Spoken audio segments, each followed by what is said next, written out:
اللي قدامنا في الصورة ده اسمه دكتور ناجي حلمي الشافعي، والراجل ده كان معروف بتجارة الشرف. دكتور ناجي في بداية الألفينات تخرج من كلية الطب للأسنان، ومن هو في الثانوية العامة كان كل حلمه يدخل كلية الطب البشري، ولكن النصيب ما جمعش ودخل من هنا كلية طب الأسنان فعليا. ومن اللحظة الأولى ناجي ما كانش فارق معاه مهنة الطب أساسا، كل اللي كان بيسمعه إن الدكاترة أغنياء جدا ومعاهم فلوس كتير، وهو اللي كان عايز المهنة دي والحتة دي، لحد ما اتخرج واشتغل على أرض الواقع واكتشف إن الموضوع مش كده خالص. الموضوع بيحتاج سنين خبرة طويلة ودراسات كتيرة جدا، واتصرف عليه طبعا أرقام كبيرة جدا من أهله علشان الدكتور يبدأ يحس بالتقدير المادي. فكان أول فكرة جت في بال دكتور ناجي إن هو إزاي يقدر يعمل حاجات غير مشروعة في مهنة الطب وتجيب له من هنا فلوس كتيرة جدا وبسرعة. واكتشف إن في مجال طب الأسنان الموضوع ده مش موجود أصلا،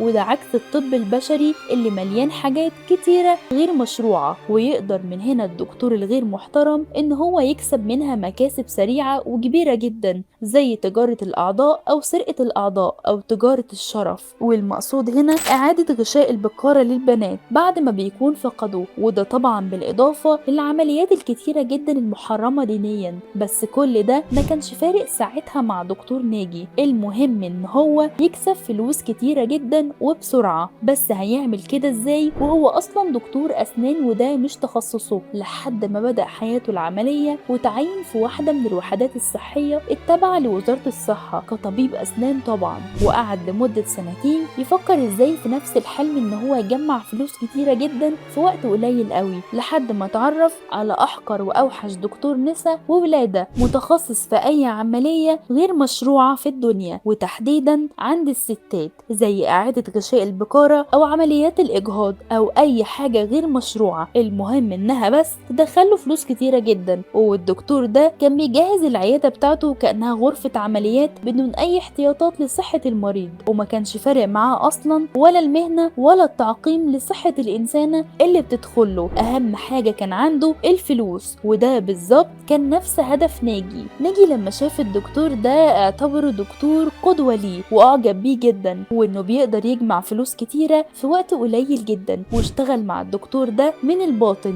يعني الصبح دكتور اسنان وبالليل مساعد دكتور نساء وولادة، وكانوا شغالين مع بعض في تجارة الشرف. والمقصود هنا السماسرة اللي كان ليهم علاقات بشبكات الدعارة المختلفة في محافظة اسكندرية، وكانوا طبعا بيبعتوا البنات العيادة علشان الدكتور يرجع لهم غشاء البكارة تاني، وده كان بمقابل 15,000 جنيه. السمسار كان بياخد 5000 والدكتور كان بياخد 10، وده بيحصل في الشهر مرات كتيرة جدا، لدرجة انه اخر الشهر كان بيبقوا جمعوا ثروة كبيرة جدا. والكلام ده طبعا كان في اوائل 2007، والارقام اللي بنتكلم عليها دي كانت تعتبر ساعتها في الوقت ده فعلا ثروة كبيرة، وطبعا كلها كانت فلوس غير مشروعة، وما كانش فارق ساعتها مع دكتور ناجي تماما. وخلال الفترة دي دكتور ناجي كان شاطر جدا في النوع ده من العمليات، واسمه من هنا اتعرف واتشهر جدا بين السماسرة اللي كانوا بيطلبوا دكتور ناجي بعد كده بالاسم، لدرجة ان الدكتور الكبير اللي كان استاذ دكتور ناجي كان بيشاركه في ده، وكان بيعتمد عليه في كل حاجة تقريبا، وكان بيسيب له العمليات من البداية خالص هو اللي يعملها. وطبعا النصيب الاكبر من الفلوس كانت بتروح للدكتور الكبير، والنسبة الاقل كانت بتروح للدكتور ناجي والسمسار. ومن هنا الطمع زاد عند الدكتور ناجي، طالما هو اللي بيعمل كل حاجة وفي الاخر بياخد النسبة الاقل، طب ما يعمل من البداية هو كل حاجة، وبالتالي تكون النسبة الاكبر كلها رايحه له، وانه يبدأ يعمل العمليات دي لحسابه الشخصي، ويسيب الدكتور الكبير اللي علمه واللي كان مثله الاعلى ويشتغل لوحده. ومن هنا اتعرف على سمسار اسمه سعيد.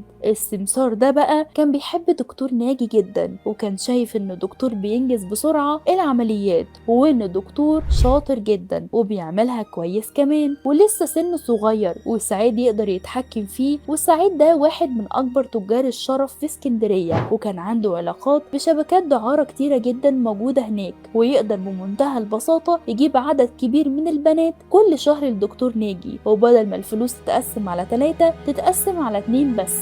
واتفقوا هما الاتنين انهم ينفذوا العمليات دي بعد كده لحسابهم الخاص. بس هيعملوا كده ازاي ودكتور ناجي اصلا دكتور اسنان، وانه حتى لو فتح عيادة خاصة هتبقى عيادة دكتور اسنان، وده هيكون صعب شوية عكس الدكتور الكبير اللي اتعلم منه، لان الدكتور اصلا كان دكتور نساء وولادة، فكان طبيعي ان البنات تكون متواجدة عنده باعداد كبيرة جدا جوه العيادة لانها كانت عيادة نساء وولادة. انما هو طبيب اسنان هيعمل كده ازاي؟ بس ناجي ما كانش فارق معاه اي حاجة، وكان مصمم ان هو هينفذ المشروع ده مهما حصل. المهم ان في 2007 فتح عيادة اسنان بشكلها طبيعي فيها كل معدات الاسنان، بس فيها كمان غرفتين، غرفة مقفولة عشان هتكون للعمليات اللي كان بيعملها، وغرفة تانية فيها سرير علشان البنات تريح شوية بعد العملية. وسعيد طبعا عجبته الفكرة جدا، وساعد دكتور ناجي في فتح العيادة، وبدأوا يستقبلوا البنات اللي الدكتور ناجي هيعمل لهم العمليات.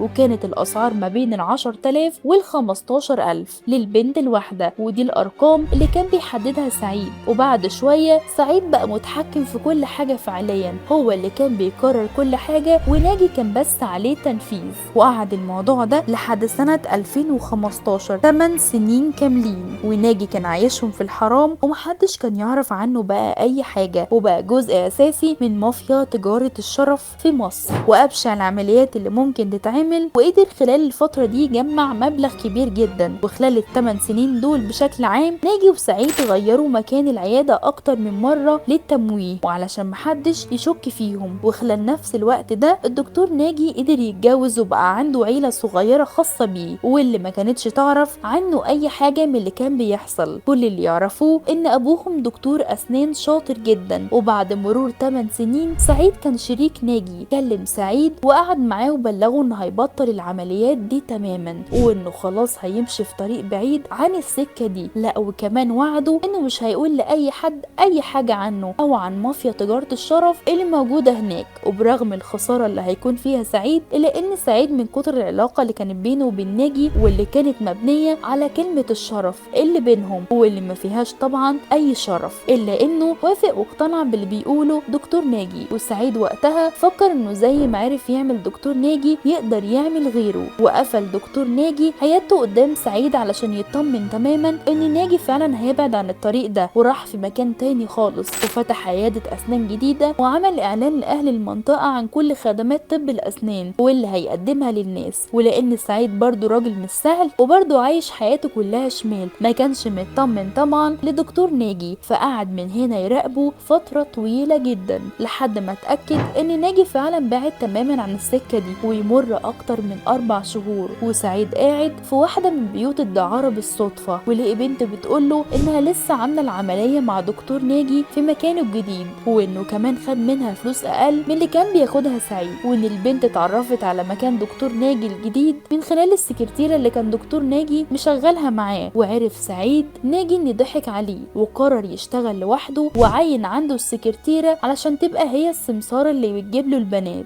وإن ناجي اتعلم الشغلانة وكل حاجة وبقى عنده علاقات كتيرة جدا. الراجل برضو اشتغل 8 سنين فأكيد عارف كل حاجة. اتحرك سعيد وراح على ناجي في العيادة. أول ما قابله كانت لسه بتجمعهم علاقة احترام، وساعتها سعيد عاتب الدكتور ناجي من اللي سمعه، وقدر يقنعه ساعتها دكتور ناجي إنها عملية واحدة بس بالصدفة، وإن البنت جت متعلقة فيه ونفسها الدكتور ناجي ينقذها، وهو اضطر طبعا يعملها. ولأن سعيد برضو مش سهل حاسس ناجي إن هو اقتنع بكلامه، ورجعوا تاني يتفقوا إن هما يشتغلوا مع بعض. وبقت العيادة الجديدة دي هي المكان الجديد اللي هيكملوا فيه الشغل. وسعيد ما كانش هيسيب ناجي يشتغل لوحده، وناجي فعليا من اللحظة الأولى كان مقرر إنه يعمل كده، هو ولا تاب ولا غيره. هو راح فتح بس العيادة دي وقرر إن هو يشتغل لوحده، وعين معاه طبعا السكرتيرة اللي اتعرف عليها من خلال ال8 سنين اللي كان شغال فيها مع سعيد. والبنت دي كانت أصلا شغالة في واحد من بيوت الدعارة، وهي اللي بقت تجيب له البنات لحد عنده. واتفقت مع ناجي إنه بدل ما سعيد ياخد منه فلوس هي هتاخد فلوس أقل، بس مقابل إنها تشتغل عنده سكرتيرة في العيادة علشان ما تنزلش بيوت دعارة تاني. المهم ناجي وسعيد رجعوا يشتغلوا مع بعض تاني، بس بعد الحركة اللي عملها ناجي في سعيد المعاملة اتغيرت تماما، ومعاملة سعيد مع ناجي بقت وحشة جدا تحديدا في الشكل المادي. بس ناجي كان مضطر يوافق لأن عدد البنات اللي بيجيبها سعيد كانت أكتر بكتير من عدد البنات اللي كانت بتجيبهم السكرتيرة السكرتيرة. وسعيد علشان فقد الثقة في ناجي فقعد طول الفترة دي جمع كل المعلومات عن ناجي علشان لو فكر يهرب تاني يجيبه بسهولة. وفضلوا شغالين على الحال ده مع بعض لحد سنة 2018.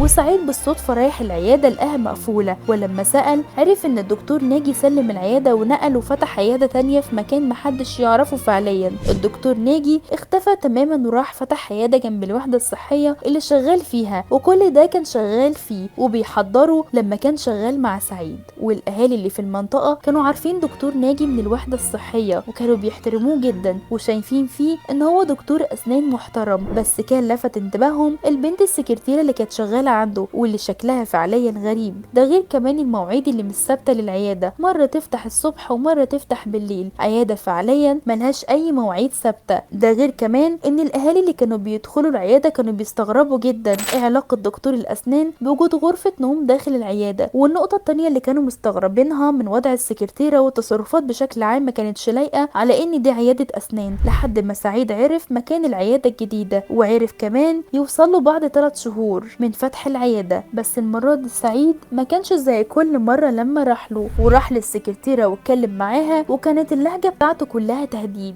وبعدها نزل من العيادة وطلب من السكرتيرة انها تعرف دكتور ناجي ان سعيد وصل لحد العيادة. وبعد شوية دكتور ناجي وصل وعرف من السكرتيرة ان سعيد كان موجود في العيادة وكان بيسأل عليه، وعرف كمان انه اتكلم عليه بطريقة وحشة جدا وانه قال لها انه هيعدي عليه تاني كمان شوية. وبعد ساعة بالظبط سعيد كان وصل للعيادة تاني، بس المرة دي دكتور ناجي كان موجود. اول حاجة عملها الدكتور ناجي انه طلب من السكرتيرة انها تنزل وتروح وتسيبه لوحده مع سعيد. سعيد اول ما دخل على ناجي العيادة ضربه بالقلم على وشه، وهنا دكتور ناجي انتابته اهانة كبيرة جدا انه ازاي سعيد يعمل معاه كده. ده غير انه سعيد قال انه عارف انه ناجي عامل عمليات كتيرة في العيادة الجديدة دي من غير ما حتى يقول له اي حاجة، وان كده تعتبر دي المرة التانية وانه لازم يرجع يشتغل معاه تاني. ولو رفض المرة دي هدد الدكتور ناجي بانه هيرمي مية نار على وش بنته. في اللحظة دي الدكتور ناجي قرر انه هيقتل سعيد،